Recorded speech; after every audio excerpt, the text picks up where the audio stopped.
Today we will be discussing another very, very important topic, and that is what we see around us. What do we see? We see a lot of things. One of them is everybody is running. Everybody is racing. Racing to do what?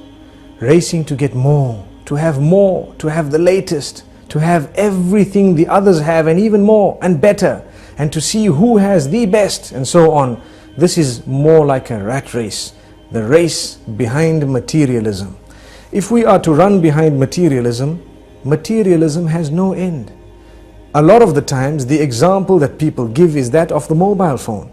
We always want the latest, even if the phone we have does our job and it is good and it has been faithful to us. We still want to change it. We want to update it. Sometimes when we cannot even afford to have a mobile phone, and we would have it, we would borrow, we would live on that which is credit, in the sense that we owe people and we don't even have the means to own something and we want it. The same applies to a motor vehicle, where you have a person who has a car, they've barely afforded it, but they want another one. They want to update it, and they keep on updating it, and they look at the other one and they want that one as well. And then they are never happy with what they have because they see what others have. We are taught as Muslims, be happy with what you have. Look at what you have, concentrate on it, and thank the Almighty for what He has given you and for where He has placed you. And this is the contentment of the heart that is required by a believer. And we need to know, yes, if you can afford it very comfortably, then go to it. And maybe perhaps you are allowed to have it. But what you do need to understand, and I do need to understand as well, is that I need to tailor-make my life according to my budget. What I have is the budget.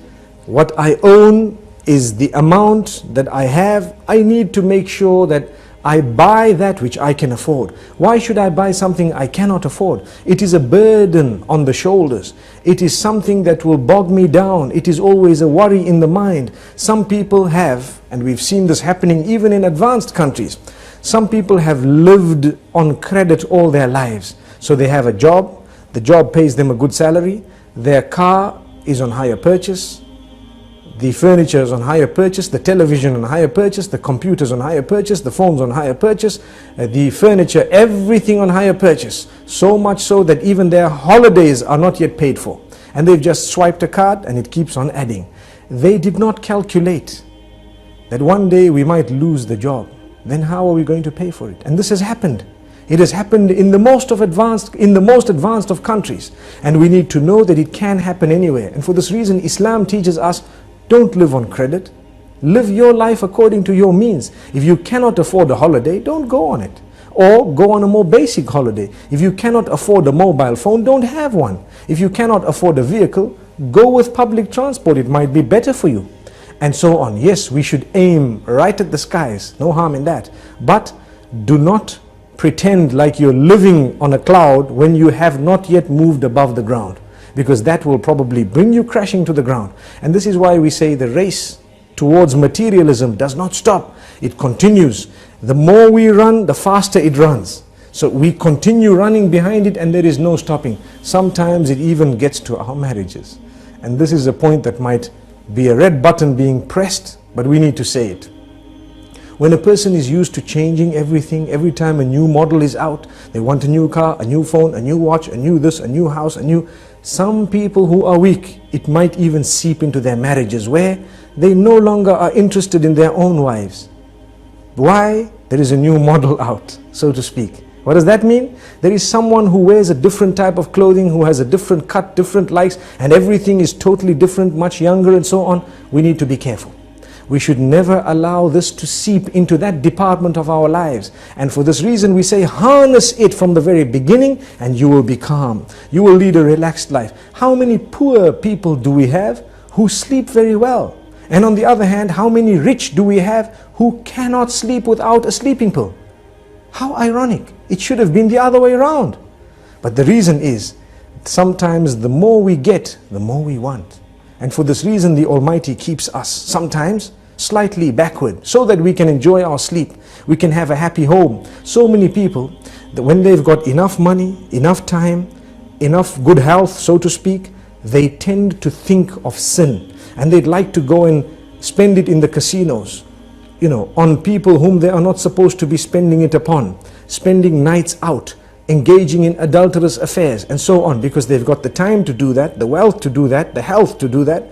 So as a gift of the Almighty, He sometimes keeps us less wealthy so that we don't even go there. He sometimes keeps us less healthy so that we don't have the health to do that. And sometimes He keeps us occupied so we don't have the time to do that. And we lead a happier home, a happier life, a happier family. Our children are always with us on our laps, having the meals with us and so on. Whereas you have sometimes those who have been given a lot, they don't have a meal with their children. Their children are distant.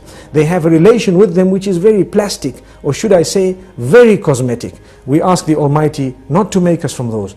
Yes, there is an exception.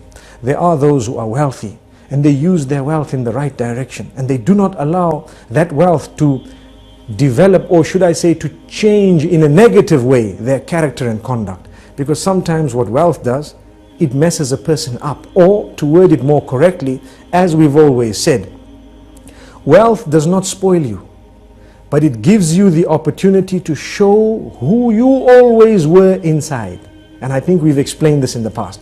Like someone working for a boss, and his boss tells him something he doesn't like, he might be very upset, he wants to show it, but because he's not as wealthy, he cannot show it. So he says, yes sir, thank you sir, okay sir. But his heart is bubbling and bursting with all this, want to actually clarify and to answer back. He hasn't done it because of his standing. The minute he gets wealth, the wealth did not spoil him, but it gives him a chance to answer back and say, who do you think you are?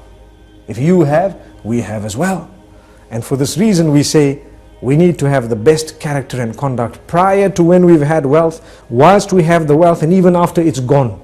And when we remain humble, we won't suffer depression if we suffer a loss.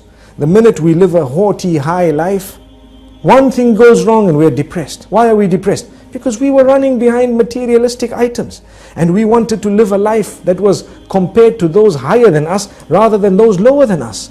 And for this reason we say, it is best for us to look at those lower than us so that we can appreciate the gifts of the Almighty upon us. Like we always say, if you don't have shoes, look at those without feet, and you will realize, at least I've got my feet, I might not have shoes. And this is just one example. In this way, there are so many examples. The youth out there, definitely the media plays a big role, a very big role, in convincing people to want things that they don't actually need.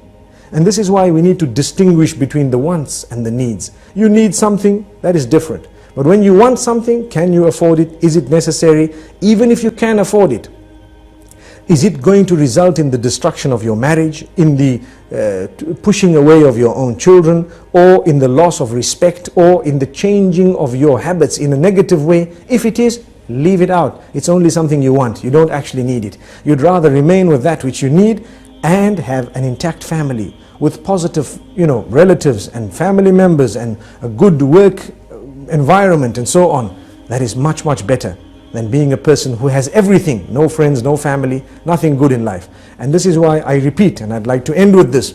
There are many people who have really prayed for lots of wealth, and when that wealth came to them, it actually came to them with more negativity than anything else. They lost their family members, they lost their relatives, they lost their children, and they lost their sleep as well. Sometimes they lose their health as well. Do you know, when you can afford food and you eat a lot of junk food and you eat a very, very unhealthy solely because you can afford it?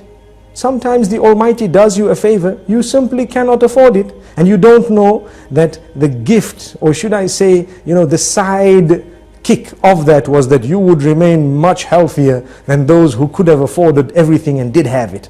So sometimes it's a gift of the Almighty. Let's become happy with the condition we are on, and let us learn to budget very carefully before we spend. Spend very carefully, don't waste that money, and remember, the needs come before the wants. Until we meet again, Assalamu alaikum wa rahmatullahi wa barakatuh.